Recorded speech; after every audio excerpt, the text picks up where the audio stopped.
Hello students, देखो question number 77 जो हमारे पास वो क्या है। A solid sphere of mass m means एक सॉलिड स्फीयर आपको दिया हुआ है जिसका मास क्या है m is release from rest. उसको हम रेस्ट से रिलीज कर रहे हैं from the rim of horizontal hemisphere cup so that it rolls along the surface. एक तो ये है रोल्स कर रहा है वो। If the rim of the hemisphere is kept horizontal, find the normal force exerted by the cup on the ball when ball reaches the bottom of the cup. Means आपको एक बॉल गिवन है, यहाँ पे जो आपके पास ball है और उसका रेडियस हम मान लेते हैं कि जो r जो है दैट इज द रेडियस। किसका है ये रेडियस? सॉलिड स्फीयर का। That is the radius of solid sphere, radius of solid sphere. और m जो है उसका मास है। सॉलिड स्फीयर का जो मास है वो क्या है मेरे पास? m। अब देखो यहाँ पे जो आपके पास हेमिस्फीयर गिवन है, सपोज r जो है वो उसका रेडियस है। r जो है वो हेमिस्फीयर का रेडियस है। अब यहाँ पे वो किस में है? रेस्ट में है। क्लियर? रेस्ट में है तो उसकी जो काइनेटिक एनर्जी और रोटेशन काइनेटिक एनर्जी दोनों क्या होगी? जीरो। तो इस स्फीयर के पास जो एनर्जी होगी यहाँ पे वो सिर्फ कौन सी एनर्जी होगी? Potential energy. और पोटेंशियल एनर्जी कितनी होगी? पोटेंशियल एनर्जी होगी जितनी यहाँ से हाइट है।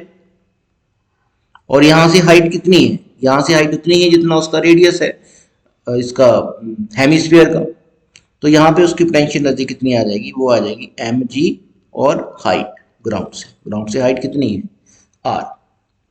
अब वो क्या कह रहा है कि उसको जब हमने रिलीज किया, रेस्ट से रिलीज किया उसको, इट रोल, वो रोल कर रहा है वहां पे अलोंग द सरफेस। अब देखो वो क्या कह रहा है उसने कि वो रोल कर रहा है।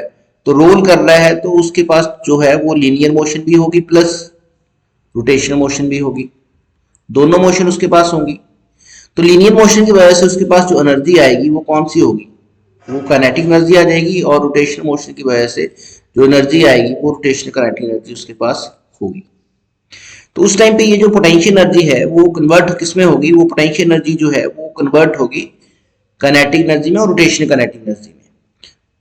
तो यहाँ पे जब वो यहाँ पे आएगा, ग्राउंड में आएगा, तो उस टाइम पे उसकी पोटेंशियल एनर्जी कितनी हो जाएगी? देखो तो ग्राउंड से उसकी हाइट कितनी आएगी? ग्राउंड से हाइट उसकी आएगी जितना उसका रेडियस है, बॉडी का जितना रेडियस है। तो बॉडी का रेडियस कितना है? r। तो ये उसकी ग्राउंड से हाइट आएगी। और यहां से उसकी जो हाइट आएगी, ये जो हाइट इसकी आएगी वो हाइट कितनी आएगी? वो आएगी radius of hemisphere minus radius of solid sphere. Clear? It means इस पॉइंट पे उसकी जो पोटेंशियल एनर्जी है वो कितनी आएगी? mgr। और डिक्रीज कितना होगा पोटेंशियल एनर्जी का? तो डिक्रीज निकाल लो यहाँ पे।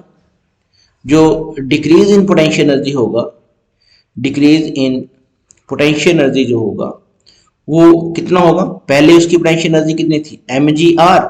और जब वो ग्राउंड पे आ गई, यहाँ पे इसके बेस पे आ गई, जहाँ पे हमने नॉर्मल रिएक्शन को डिटरमाइन करना है, बॉटम पे जब वो है, कप के बॉटम में है, तो वहां पे उसकी पोटेंशियल एनर्जी कितनी है? mgr। तो जो चेंज हुआ वो ये आ जाएगा, change in potential energy mgr minus r। अब देखो यहाँ पे जब वो यहाँ से यहाँ तक आ रहा है, क्या कर रहा है? रोल कर रहा है। रोल कर रहा है तो मीन्स जितनी पोटेंशियल एनर्जी डिक्रीज होगी वो सारी की सारी किस में कन्वर्ट हो जाएगी? काइनेटिक एनर्जी में। तो वहां पे जो इंक्रीज इन काइनेटिक एनर्जी उसकी होगी, इंक्रीज इन काइनेटिक एनर्जी जो मेरे पास आएगी वो कितनी आएगी? वो काइनेटिक एनर्जी जो लीनियर मोशन आएगी उसकी वो half M B square plus rotational kinetic energy आ जाएगी हाफ आई ओमेगा स्क्वायर। तो ये मेरे पास एनर्जी कितनी आ जाएगी यहाँ पे? ये मेरे पास आ जाएगी half M V square plus moment of inertia कितना होगा उसका? मोमेंट ऑफ इनर्शिया जो होगा that is 2/5 M R square. ये मोमेंट ऑफ इनर्शिया आ जाएगा। ओमेगा स्क्वायर क्या आ जाएगा? ओमेगा स्क्वायर आ जाएगा V square upon R square. तो यहाँ पे जो हम काइनेटिक एनर्जी उसकी आएगी हमारे पास, जो इंक्रीज इन काइनेटिक एनर्जी होगी, तो इंक्रीज इन काइनेटिक एनर्जी कितनी आ जाएगी? वो मेरे पास आ जाएगी half M B square half M B square plus, देखो 2 से 2 तो कैंसिल आउट हो जाएगा, आर स्क्वायर से आर स्क्वायर, तो 1/5 M B square, 1/5 M V square. तो यहाँ पे मेरे पास कॉमन क्या आ जाएगा, एम बी स्क्वायर कॉमन आ जाएगा, और 1/2 प्लस 1/5, तो this is your M B square, और 5 टू द 10, और ये 7/10 आ जाएगा। तो ये मेरे पास जो आ जाएगी वो इंक्रीज इन काइनेटिक एनर्जी आ जाएगी। अब जितना डिक्रीज हुआ पोटेंशियल एनर्जी का, वो किस में कन्वर्ट हो गया, काइनेटिक एनर्जी में। इट मींस ये जो आपने पोटेंशियल एनर्जी निकाली है, डिक्रीज इन पोटेंशियल एनर्जी, वो किस में कन्वर्ट हो गई, वो इंक्रीज इन पोटेंशियल एनर्जी में कन्वर्ट हो गई। तो ये मेरे पास जो है वो M G R minus two जो है, आर माइनस आर जो है वो किसके इक्वल आ जाएगा, एम वी स्क्वायर इंटू 7/10, तो 7/10 एम वी स्क्वायर। एम तो एम यहाँ से कट जाएगा, और यहाँ से मेरे पास वी स्क्वायर कितना आ जाएगा, वी स्क्वायर जो मेरे पास आ जाएगा that is 10/7 into G into R minus R. तो ये मेरे पास जो है वो वैल्यू किसकी आएगी, वो वी स्क्वायर की वैल्यू आ गई यहाँ पे। अब ये हमने डिटरमाइन क्यों की थी, और एक्चुअल में हमें क्या डिटरमाइन करना है, हमें जो डिटरमाइन करना है वो नॉर्मल रिएक्शन डिटरमाइन करना है। कहां पे नॉर्मल रिएक्शन डिटरमाइन करना है, बॉटम के ऊपर, कि बॉटम के ऊपर उसका नॉर्मल रिएक्शन है कितना। अब देखो बॉटम के ऊपर नॉर्मल रिएक्शन कितना होगा उसका,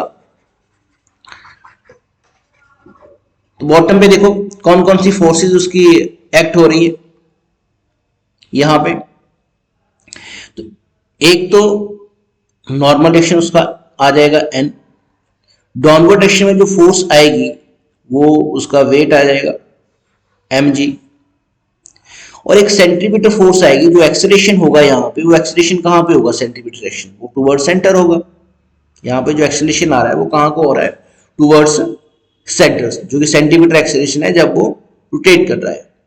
और जब वो सर्कुलर पाथ में है, तो सर्कुलर पाथ देखो कहाँ से है उसका, उसके सेंटर से, ये देखो सेंटर से ये पाथ आएगा सेंटर ऑफ मास का, जिस पॉइंट पे, जिस पास से सेंटर ऑफ मास क्या कर रहा है, मूव कर रहा है। तो रेडियस कितना हो गया सर्कुलर पाथ का, तो इस पर सर्कुलर पाथ का जो रेडियस है वो कितना हो गया, r माइनस आर।